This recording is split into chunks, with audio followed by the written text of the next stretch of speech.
Amezaliwa miaka zaidi ya 40 iliyopita katika hospitali ya jeshi Mbarizi Camp.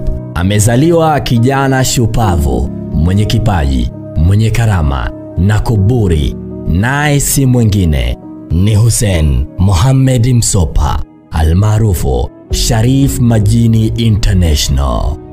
Baada ya miaka 40 kupita, wakahamia jijini Dar es Salaam akiwa na mwaka mmoja, akiwa ni mtoto wa tatu katika familia ya mzee Mohamed Msopa ambaye ni marehemu, Mungu amlaze mahala pema peponi.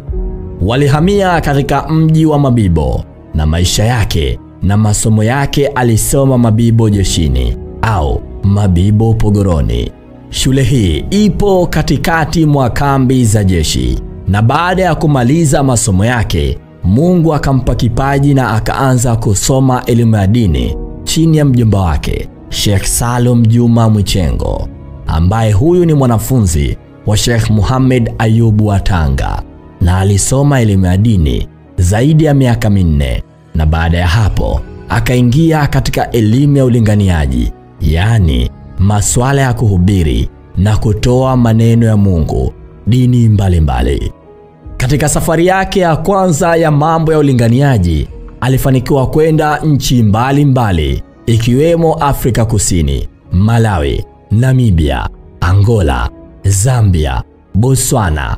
Pia alifika mpaka Kongo, ambapo kipindi hicho vita ilitawala sana, na huko alifanikiwa kukutana na ulamaa mkubwa ambaye alitoka nchi za magharibi mwa Afrika. Alitokea Senegal, alikuja katika nchi ya Kongo kuja kuhubiri, na alibahatika kumwona Sharif Majini International akitoa hotuba katika kambi ya wachimbaji madini ya almas, na yule shekhe alimpenda sana na akamwambia, nitakupa mafundisho namna ya kuhubiri na namna ya kusaidia watu. Na ndipo alimpa hijaza ambayo ilimpa fursa ya kuweza kutumia na njia za kuweza kupita kusaidia watu wenye matatizo mbalimbali kama matatizo ya kijini, kibiashara, maisha, nyota na kadhalika. Na hapo ndipo Sheikh Sharif Majini International akawa gumzo sana.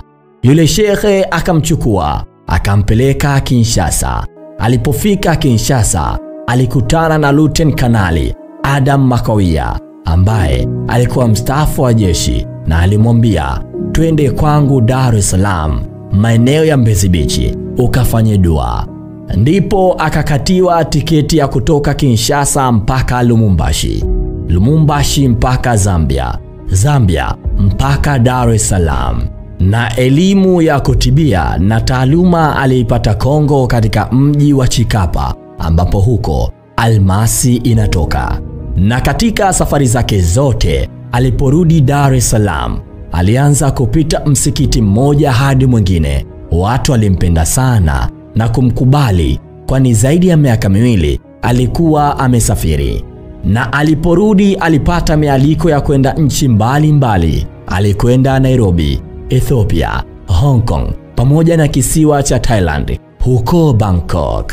Na huko alikwenda kwa mialiko ya kijana aliyekutana naye Lusaka ambaye ni Mzambia, ambapo alikutana naye akiwa anasaidia watu wenye stroke na majini, sio tu Tanzania bali majini yapo dunia nzima.